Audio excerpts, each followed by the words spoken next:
বাংলাদেশের ছোট পর্দার জনপ্রিয় মুখ মেহজাবিন চৌধুরী তার অভিনয়ের জাদুতে যেমন দর্শকদের হৃদয় জয় করেছেন, এবার তেমনই নতুন পরিচয় নিজেকে উপস্থাপন করলেন একজন উদ্যোক্তা ও ইন্টেরিয়র ডিজাইনার হিসেবে। সম্প্রতি এক পডকাস্টে মেহজাবিন শেয়ার করেন তার এই নতুন যাত্রার গল্প।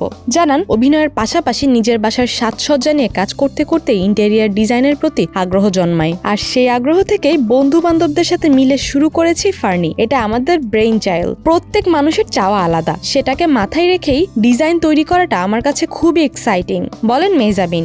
অনেক বেশি এক্সাইট করে, দ্যাট ইজ ইন্টেরিয়র ডিজাইনিং। ইতিমধ্যে ফার্নি সফলভাবে 6টি প্রজেক্ট শেষ করেছে মাত্র 1.5 বছরে। তবে এতদিন এই উদ্যোগ তেমন আলোচনায় আসেনি। ফেসবুকে কয়েকবার পোস্ট করলেও অনেকে ভেবেছেন তিনি কেবল হয়তো প্রমোটই করছেন। এখন তিনি চান দর্শকরা যেমন তাকে অভিনয়ে ভালোবাসেন, তেমনি তার এই নতুন উদ্যোগটিকেও জানুক ও সমর্থন করুক। শুধু ব্যবসা নয়, সিনেমার প্রযোজনাতেও আগ্রহী মেহজাবিন। ইতিমধ্যে তিনি যুক্ত হয়েছেন 2টি সিনেমার প্রযোজনায়, প্রিয় মালতী এবং সাবা। একই সঙ্গে অভিনেত্রী, উদ্যোক্তা ও প্রযোজক। মেহজাবিনের বহুমাত্রিক যাত্রা শুরু হলো নতুন মাত্রায়। পর্দায় গ্ল্যামার পেরিয়ে এবার বাস্তব জীবনে সৃষ্টিশীল এক অভিযানে মেহজাবিন। অভিনয়ের মতোই হয়তো এবার ডিজাইনার ব্যবসায়ের মঞ্চেও হয়ে উঠবেন সফল এক নাম।